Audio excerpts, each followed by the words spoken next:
The recycled air aboard the pirate vessel Shadowfang tasted stale and thin. Captain Gregory "Greg" Morrison ran his tongue over his cracked lips as he stared at the inventory display. The numbers glowed an angry red, mocking him. Food supplies. 14 days remaining. Water recycling. Operating at 62% efficiency. Fuel cells. 37% capacity. Greg sighed and rubbed his eyes.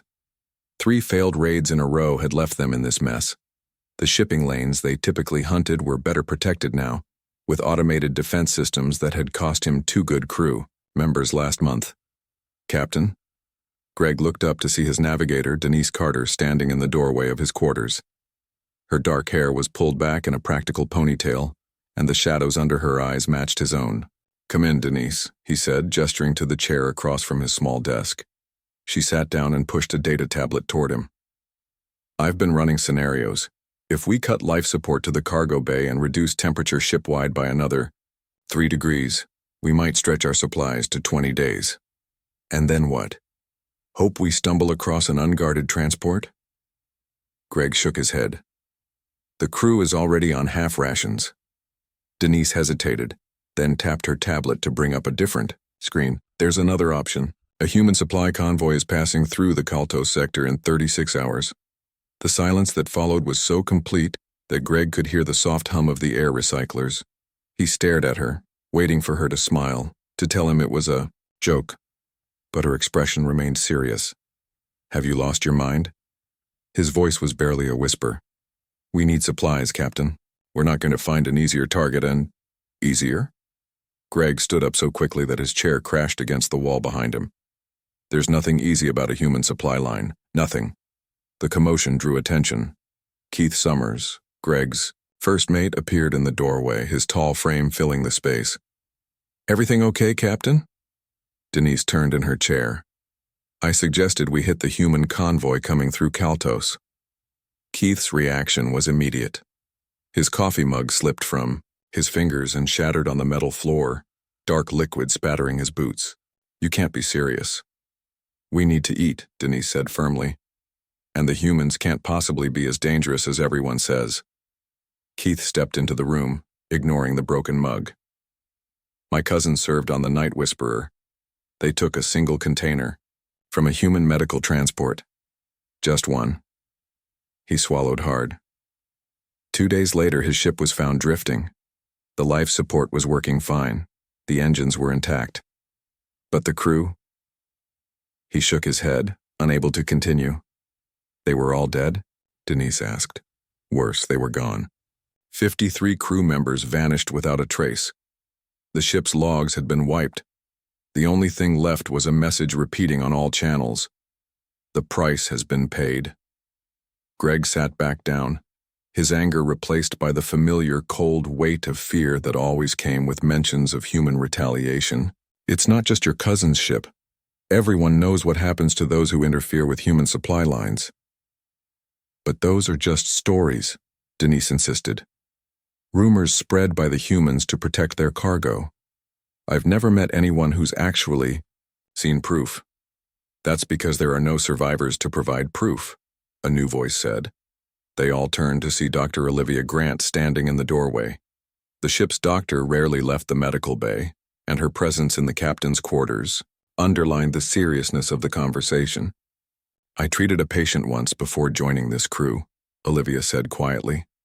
"He was the sole survivor of a raid on a human agricultural shipment. He wouldn't tell me his name or his ship. All he would say was that the humans hadn't killed his crew. They had done something worse." Her eyes met Greg's. "He said the humans had fixed them." "Fixed them?" Denise asked. He wouldn't explain what he meant. 3 days after I treated him, he stole a shuttle and flew it directly into a sun. His last transmission was that he couldn't live with what he knew. Silence fell over the room again. The soft beep of Greg's inventory display seemed unnaturally loud. "So we find another way," Greg finally said. "We're pirates, not suicidal." The ship's intercom crackled. "Captain to the bridge," came the voice of Alan Pierce, their communications officer. "We're picking up a distress signal." Greg exchanged looks with his officers before heading to the bridge. the others following close behind. The corridors of the Shadowfang were dimly lit to conserve power, casting long shadows as they walked. The bridge was a small, cramped space dominated by view screens and control panels. Alan sat at his station, his fingers dancing over the controls. "What have we got?" Greg asked, settling into the captain's chair. "Distress call from a small freighter," Alan replied. "Engine failure. They're drifting about 3 hours from our position." "Any identification?" Keith asked, taking his place at the tactical station. "They're registered as an independent trader out of the Proxima system, the Lucky Star, crew of 8, according to their beacon." "Could be a trap," Lisa Martinez, their security chief, said. From her station, her hand rested near her sidearm, a habit from her days as a colonial enforcer. "Or it could be exactly what we need," Greg said thoughtfully. "Scan them thoroughly before we approach. I want to know if they're genuinely in trouble or just waiting to ambush anyone who responds." "Yes, sir," Lisa replied, already beginning the scan sequence. "If they check out, we'll offer assistance," Greg continued. "In exchange for supplies." "Piracy," with a polite face, Keith commented with a small smile. "Exactly." Greg nodded. "Sometimes the old ways are best. No need to risk human wrath when there are safer targets." 3 hours later, the Shadowfang approached the drifting freighter. It was a small vessel, about half their size, with obvious damage to its engine housing. "Scans show 8 life forms aboard," Lisa reported. "Their engines are definitely offline and their weapon systems appear powered down." "Open a channel," Greg ordered. Alan nodded. "Channel open. Freighter Lucky Star, this is Captain Morrison of the Shadowfang. We've received your distress call and are prepared to offer assistance." After a moment of static, a weary voice responded. "This is Captain Randall Boyd of the Lucky Star. Thank God someone heard us. Our main drive blew out trying to navigate the asteroid field. We've been drifting for 2 days." Greg exchanged a look with Keith. "We'd be happy to help with repairs," he said into the comm. "In exchange for a reasonable payment, of course." There was a pause. "We're a small operation, Captain. We don't have much in the way of credits." "We're not interested in credits," Greg replied. "We need supplies. Food, water, medical. We'll fix your engines in exchange for a fair share of your cargo." Another pause, longer this time. "I suppose we don't have much choice," Boyd finally answered. "Permission to dock and discuss terms?" Greg muted the channel and looked at his crew. "Thoughts?" "Their distress seems genuine," Lisa said. "But we should still be careful." "Agreed. Lisa, prepare a boarding party. Keith, you're with me. Let's see what kind of cargo our new friends are carrying." As Greg stood from his chair, Denise caught his eye. "This won't solve our long-term problem," she said quietly. "One crisis at a time, Navigator," Greg replied. "One crisis at a time." The docking procedure with the Lucky Star went smoothly. The airlock hissed as pressure equalized between the two ships. Greg stood with Keith and Lisa, all three wearing light armor and carrying sidearms. Standard procedure when meeting unknown parties, especially when those parties might be desperate. "Remember," Greg said quietly, "we're here to help and trade, not to rob them blind. They need to get moving again as much as we need their supplies." The inner door of the airlock slid open to reveal a man in his 50s with a salt and pepper beard. He wore the simple jumpsuit of an independent trader with a patch on his shoulder showing a yellow star on a blue background. "Captain Boyd?" Greg extended his hand. "That's me." Boyd shook Greg's hand firmly. "Thank you for responding to our distress call. Not many would stop for a small trader these days." "We all face the void out here," Greg replied with the old spacer saying. "Let's discuss how we can help each other." Boyd led them through the corridors of the Lucky Star. The ship was well maintained but clearly aging, with patches of newer materials covering old repairs along the walls. They passed several crew members who nodded respectfully, but eyed the weapons with understandable wariness. "Engine rooms this way," Boyd said, leading them down a narrow passage. "Our main drive overloaded when we tried to push through the asteroid field. Thought we could save some time." He shook his head. Bad decision. The engine room was a mess of exposed wiring and scattered tools. A woman in grease-stained coveralls looked up from an open panel, pushing her red hair away from her. "Pace, our chief engineer Samantha Wells," Boyd introduced.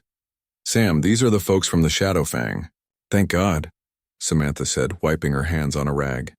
"I've been trying to get the main coupling back online for 2 days, but we need parts I just don't have."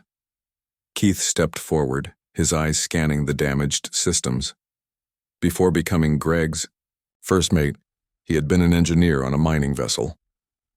"Mind if I take a look?" "Be my guest," Samantha replied, stepping aside. While Keith examined the engines with Samantha, Greg turned to Boyd. "Let's talk supplies." Boyd led Greg and Lisa to a small conference room adjacent to the bridge. A digital inventory appeared on the table's surface as they sat down. "We're carrying mostly processed minerals from the outer colonies," Boyd explained. "Some medical supplies and preserved foods as well. Nothing too valuable, but enough to keep us in business." Greg studied the inventory. The Lucky Star wasn't exactly a treasure ship, but they had enough food stores to solve the Shadowfang's immediate problems. "We'll need about 30% of your food supplies and any spare power cells you can offer. In exchange, we'll provide the parts needed to fix your engines and the expertise to install them." Boyd frowned. 30% is steep. We've got deliveries to make. "And you can't make them while drifting," Lisa pointed out. The negotiation continued for another 20 minutes before they reached an agreement. 25% of the Lucky Star's food supplies, 10% of their medical stores, and 3 power cells in exchange for the needed engine parts and repair assistance. "One more thing," Greg said as they finalized the deal. "We've been out of touch with the wider galaxy for a while. Any news we should know about?" Boyd and his first officer exchanged a glance. "Not much," Boyd said carefully. "Though there has been increased Earth Force activity in this sector. They've been setting up checkpoints along the main shipping lanes." Greg felt his stomach tighten. "Any particular reason?" "Official line is they're controlling smuggling, but word is they're looking for something specific." Boyd leaned forward slightly. "Or someone." "Well, we'll be sure to stay clear," Greg said, keeping his voice casual. "The last thing they needed was a run-in with Earth Force." Keith's voice came through Greg's communicator. "Captain, you might want to come back to the engine room. We've identified the problem." "On my way," Greg replied. To Boyd, he said, "Let's get your ship running again." Back in the engine room, Keith stood with a damaged component in his hand, pointing out the burned connections to Samantha. "The power regulator is completely fried," Keith explained as Greg entered. "We have spares on the Shadowfang, but it'll take about 6 hours to install and calibrate." "Then we'd better get started," Greg said. "Lisa, coordinate the transfer of supplies with Boyd's crew. I want this done quickly and cleanly. Over the next 6 hours, the crews of both ships worked together efficiently." Pete Davis, the Shadowfang's engineer, joined Keith in the repairs while Lisa oversaw the movement of supplies from the Lucky Star to their own cargo bay. Greg was in the Lucky Star storage area, checking the last crate of medical supplies, when Denise contacted him urgently. "Captain, we've got a problem. Long-range scanners are picking up an Earth Force patrol vessel heading this way. ETA 40 minutes. Greg cursed under his breath. "Tell Keith to speed up those repairs. How's our supply transfer going?" "Almost complete," Lisa reported from nearby. 2 more crates and we're done." "Make it 1, Greg ordered. "We need to be gone in 30 minutes. Lisa nodded and relayed the new instructions to her team. Greg hurried back to the engine room, where Keith and Pete were working frantically to complete the installation of the new power regulator. "We've got Earth Force incoming," Greg told them. "How much longer?" Keith wiped sweat from his forehead. 20 minutes minimum to finish the calibration. If we rush it, Greg said firmly. "We can't be here when they arrive." Samantha looked concerned. "A rushed calibration could cause another overload." "Then we'll do our best in the time we have," Keith assured her. "But the captain's right. None of us want to be here when Earth Force arrives." Boyd appeared in the doorway, his expression grim. "My crew just told me about the incoming patrol. Is there a reason you're so eager to avoid Earth Force, Captain Morrison?" Greg met Boyd's gaze steadily. Is there a reason you're not? A moment of understanding passed between them. Few independent operators in the outer systems had completely clean records. Fair enough, Boyd conceded. How can we help speed this up? With both crews working together, they completed the repairs in record time. The engine hummed to life just as Denise reported the Earth Force vessel was 25 minutes away. That should hold, Keith said, closing the access panel. Just don't push it too hard for the first few hours. We'll take it easy, Samantha promised. The crews said hasty goodbyes as they returned to their respective ships. As Greg prepared to cross back through the airlock, Boyd caught his arm. Word of advice, Morrison. Whatever you do, stay away from the Kaltos sector for the next few days. That's where most of the human supply convoys are being routed. Greg's blood ran cold. How did you know we were considering that? Boyd's expression grew serious. I didn't. But if you were desperate enough to consider it, you should know.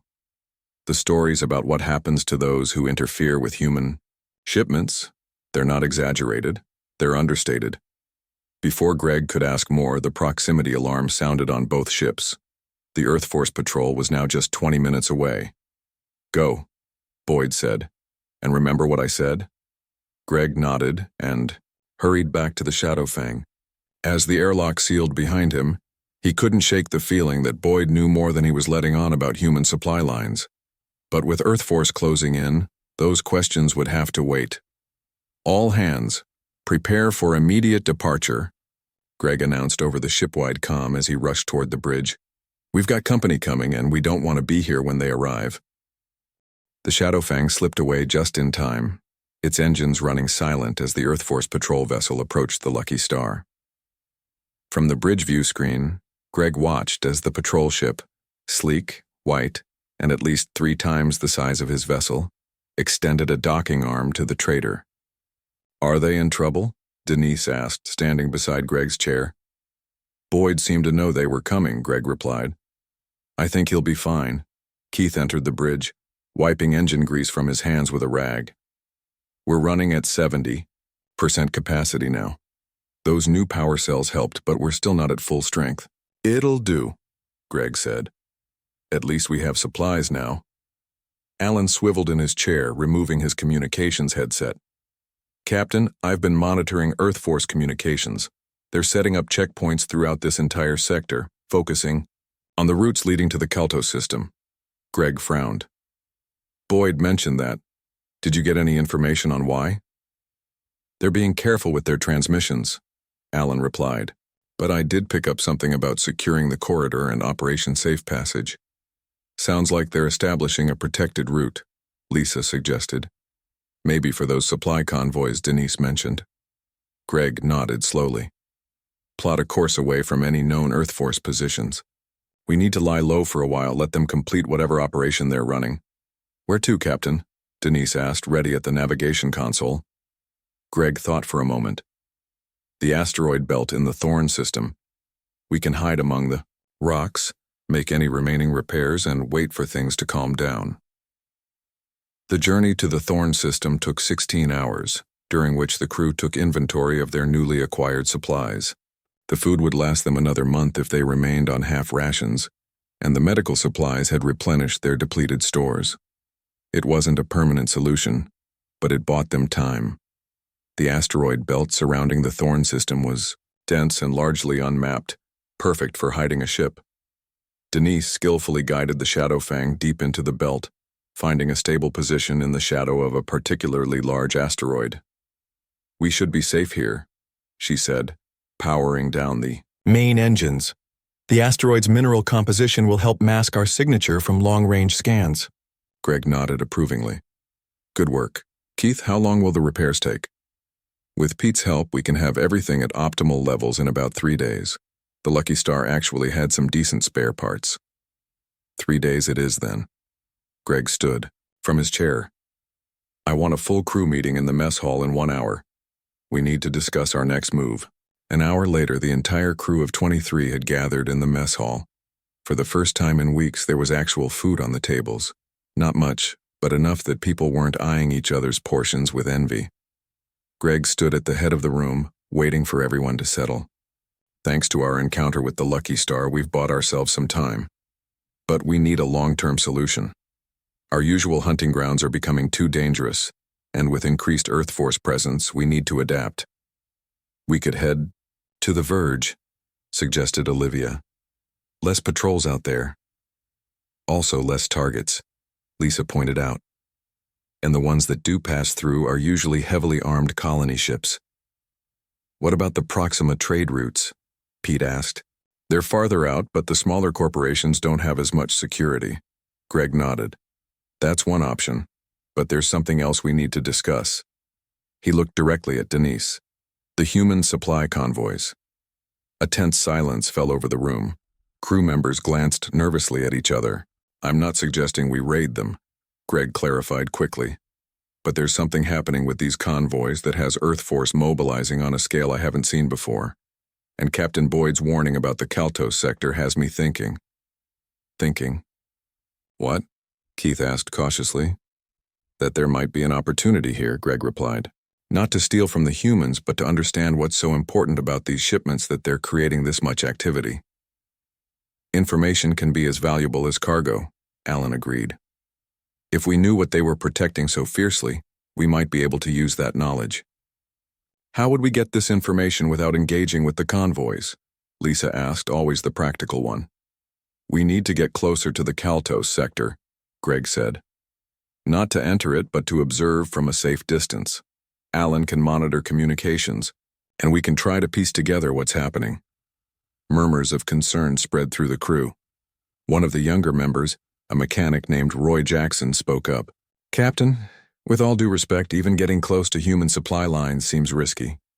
You've all told stories about what happens to ships that interfere. We won't interfere, Greg assured him. We'll just watch and listen. From a very safe distance. But why take any risk at all, Roy persisted. We have supplies now. We could head to the Proxima routes like Pete suggested. Greg took a deep breath. Because something doesn't add up. The stories about what happens to ships that target human convoys have spread throughout the galaxy. Everyone knows them. Everyone fears them. But has anyone here actually met someone who experienced it firsthand? He looked around the room. We hear stories about ships found empty, or crews going mad, or strange messages being broadcast, but it's always secondhand. My cousin, Keith began. Your cousin heard about the Night Whisperer. Greg interrupted gently. But did he see it? Did he serve on it? Keith looked down. No, it was a story that went around his outpost. And that's my point, Greg said. These could be stories deliberately spread to protect the shipments. If that's the case, it might be the most successful deterrent campaign in history. But what if there's more to it? What if whatever they're shipping is valuable enough that they'd create this elaborate web of fear to protect it? The crew exchanged thoughtful looks. Denise nodded slowly. It would explain the massive Earth Force presence. But if we're going to do this, we need to be extremely careful. Careful is my middle name, Greg said with a small smile. I thought it was Daniel, Pete quipped, breaking some of the tension. We finish repairs first, Greg continued. Then we head toward the edge of the Kaltos sector. Not in it, just near enough to observe. If anything feels wrong, we pull back immediately. And if we do learn something valuable? Lisa asked. Then we decide what to do with that information, Greg replied. Knowledge is power in our line of work. Maybe we sell it to the right buyer. Maybe we use it to avoid trouble in the future. We'll cross that bridge when we come to it. The meeting continued as they discussed specific plans, duty rotations, and repair priorities. After an hour, Greg called an end to the discussion. Get some rest, everyone. We've got 3 days of hard work ahead of us. As the crew dispersed, Keith lingered behind with Greg. You really think there's more to these human shipments than the stories suggest? Greg stared out the small viewport at the distant stars. I don't know, but Boyd's warning wasn't just about staying away. There was something in his eyes. Fear, yes, but also knowledge. Like he knew something specific, not just general rumors. We could be opening Pandora's box, Keith warned. Maybe. Greg agreed. But sometimes that's the only way to find out what's inside. 3 days passed quickly as the crew of the Shadowfang worked to repair their ship. Pete and Keith spent most of their time in the engine room, coaxing the old systems back to full strength. By the morning of the 4th day, the ship was running, at 90% capacity, better than it had in months. "Ready to move out, Captain," Keith reported as he entered the bridge. His clothes were stained with engine grease and dark circles under his eyes showed his lack of sleep. Greg, who had been studying star charts with Denise, looked up and nodded. "Good work. Get some rest before we depart." "I'm fine," Keith insisted, though he couldn't quite stifle a yawn. "That's an order," Greg said firmly. "I need everyone sharp for this mission. We leave in 6 hours. When Keith had left, Denise pointed to a spot on the chart. "This is where we should position ourselves. It's a small debris field at the edge of the Kaltos sector. Close enough to observe the transit routes, but far enough that we can slip away quickly if needed." "How long to get there?" Greg asked. 17 hours at our current capacity. We'll need to pass within sensor range of 2 known Earth Force checkpoints, but if we time it right, we can slip through between their patrol cycles. Greg studied the route she had plotted. "Do it. And tell Alan to prepare his long-range communication equipment. I want to pick up everything coming in or out of that sector." 6 hours later, the Shadowfang left the safety of the asteroid belt, moving cautiously toward the edge of the Kaltos sector. The journey was tense, especially when they had to power down almost completely to drift past an Earth Force checkpoint. For 30 nerve-wracking minutes, they floated silently, everyone on board holding their breath as an Earth Force cruiser passed within visual range of their ship. "They're not changing course," Lisa whispered from her security station. "I think we're clear." The rest of the journey continued without incident, and by the next day they had reached the debris field that Denise had identified. The scattered remnants of ancient ships and space rocks provided perfect cover for the Shadowfang as they settled into position. "Now we wait," Greg said, as Alan set up his equipment to monitor communications in the sector. They didn't have to wait long. Within hours, Alan picked up increased comm traffic indicating the approach of a human supply convoy. "They're using some kind of encryption," Alan reported, adjusting dials on his console. "But I can still track their movements based on signal strength and direction." "Put it on the main view screen," Greg ordered.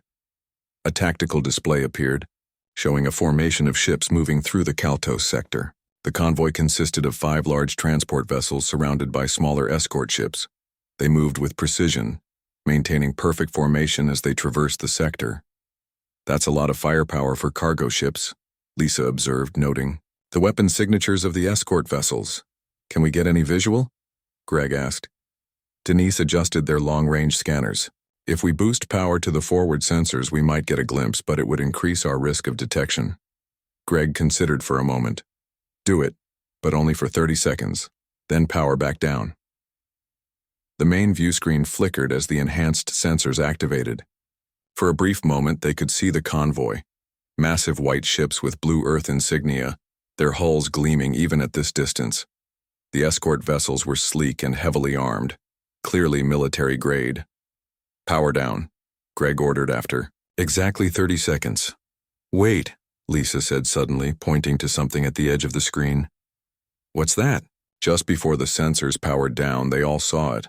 Another ship, smaller than the Earth Force vessels, was shadowing the convoy at a distance similar to their own. Someone else was watching the humans. "Did you get any readings on that ship?" Greg asked. Lisa checked her security console. "Partial scan only. It's definitely not Earth Force. The configuration looks like a Krell ship." Greg's eyebrows shot up. "The Krell brothers? The same ones from the stories?" "Can't confirm it's them specifically," Lisa replied. "But it's definitely their ship design." "So we're not the only ones interested in these convoys," Keith mused, having returned to the bridge after his rest period. "Alan, any communications from that ship?" Greg asked. Alan shook his head. "Nothing I can detect. They're running silent, just like us." For the next 12 hours, they watched as 3 more convoys passed through the sector. Each followed the same pattern: large transport ships, heavy escort, precise formation, and each time they spotted the Krell ship, observing from a distance. They're being careful not to interfere, Greg noted. Just watching like us. But why? Denise wondered. What are they hoping to learn?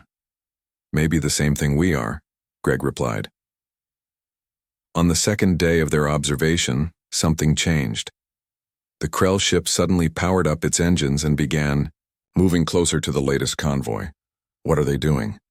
Keith asked, leaning forward in his chair. They're on an intercept course, Lisa reported, her voice tense.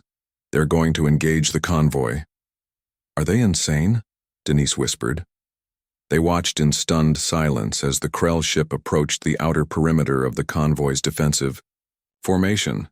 Surprisingly, the Earth Force escorts didn't immediately open fire. Instead, one of the escort vessels broke formation and moved to intercept the approaching ship. They're establishing communication, Alan reported, his equipment picking up signal bursts between the two vessels. Can you decode any of it? Greg asked. Alan shook his head. The encryption is too complex, but the Krell ship has stopped advancing. They're holding position. For several tense minutes, the Krell ship and the Earth Force escort remained in the same position, presumably communicating. Then, to everyone's surprise, the Krell ship was allowed to approach one of the transport vessels. They're docking, Lisa exclaimed in disbelief. The humans are letting them dock with the transport. This doesn't make sense, Keith muttered. Every story we've ever heard. Maybe the stories are wrong, Greg suggested, though he didn't sound convinced. The docking lasted approximately 20 minutes. Then the Krell ship undocked and moved away from the convoy, which resumed its journey through the sector. Alan, focus all monitoring on that Krell ship, Greg ordered. I want to know where they're going. The Krell ship moved away from the convoy at a leisurely pace, showing no signs of distress or damage. It set a course that would take it near the Shadowfang's position. They're heading right for us, Lisa warned. Should we move? Greg shook his head. No.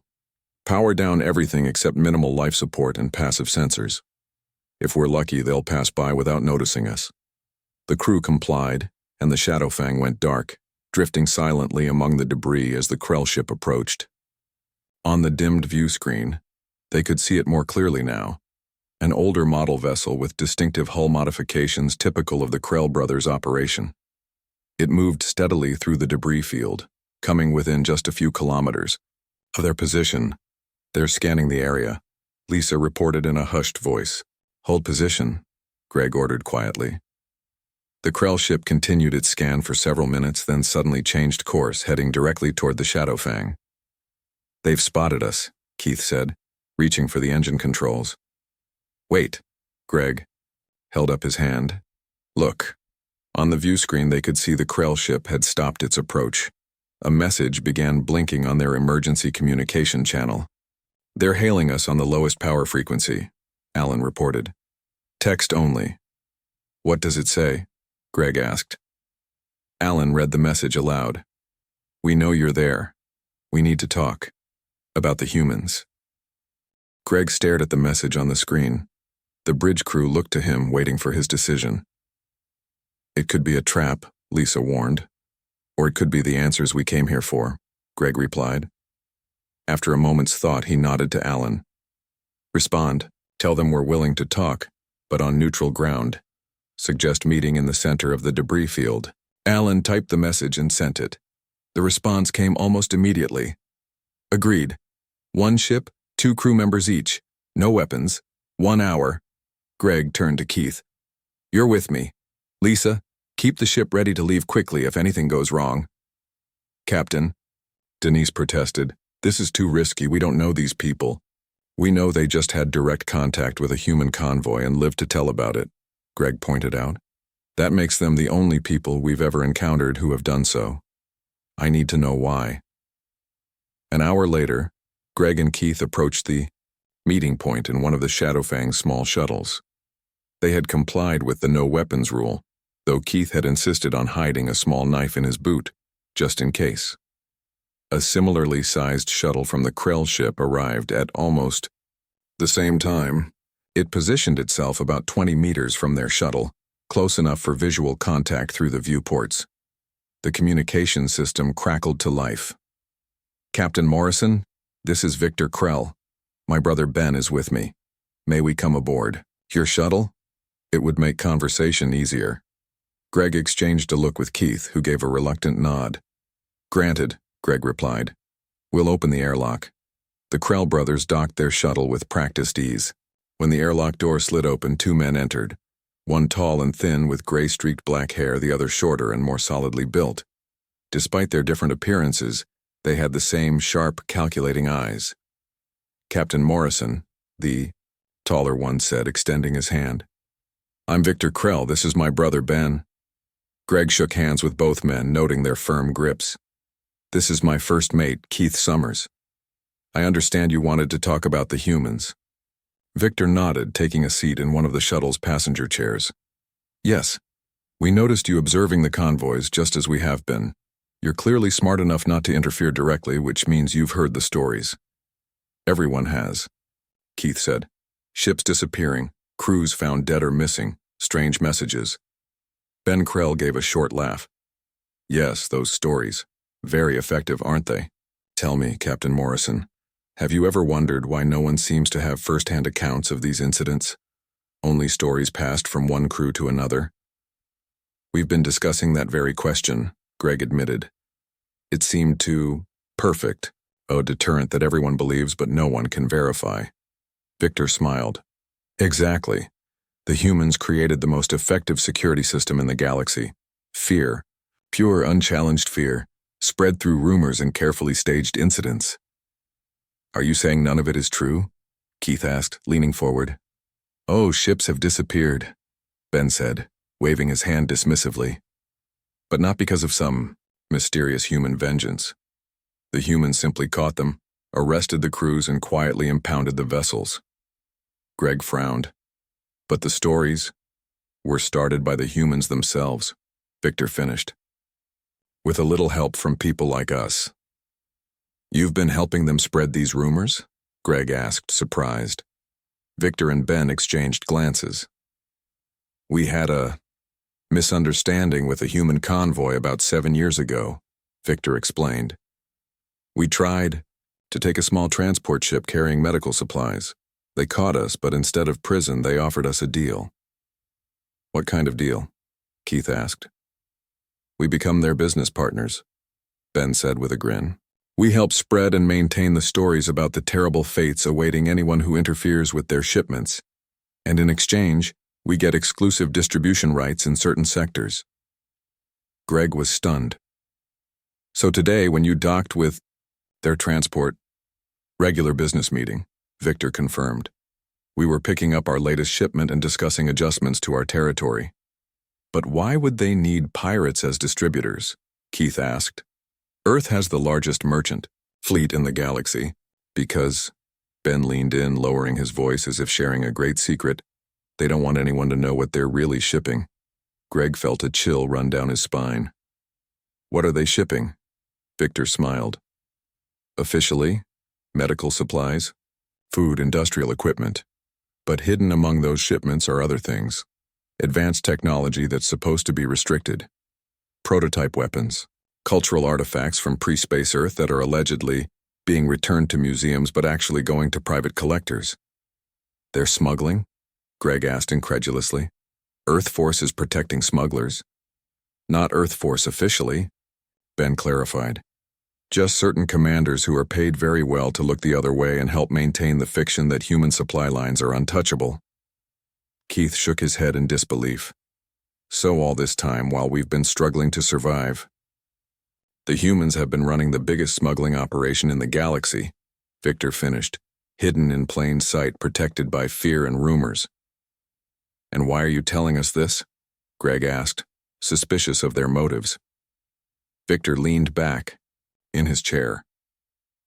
Because we've been watching you, Captain Morrison. You're smart, cautious, and your ship, while not impressive, is well maintained and your crew disciplined.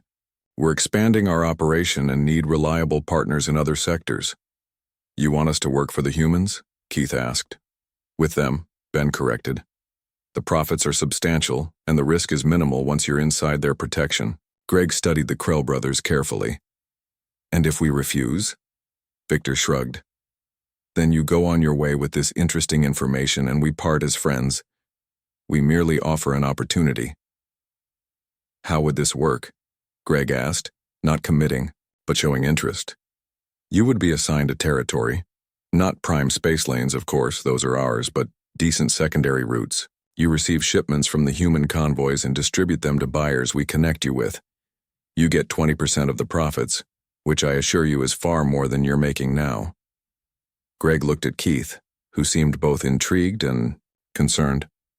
We'd need to discuss this with our crew. Of course, Victor said, standing. We'll be in this sector for another 2 days. Send us your decision by then. As the Krell brothers prepared to return to their shuttle, Victor paused. One more thing, Captain. These humans, they're not what most people think. They're not noble defenders of peace and justice. They're business people, practical and ruthless when necessary. If you cross them after joining, the stories you've heard won't be just stories for you. Remember that. After the Krell brothers departed, Greg and Keith sat in silence for several minutes. Do you believe them? Keith finally asked. Greg stared out the viewport at the stars. It makes a certain kind of sense. The perfect cover for smuggling would be a reputation so terrifying that no one dares to check what you're really carrying. What are we going to do? Greg turned to his first mate, his expression resolute. We're going to bring this information back to the Shadowfang and discuss it with the crew. And then we're going to make a decision about what kind of pirates we want to be.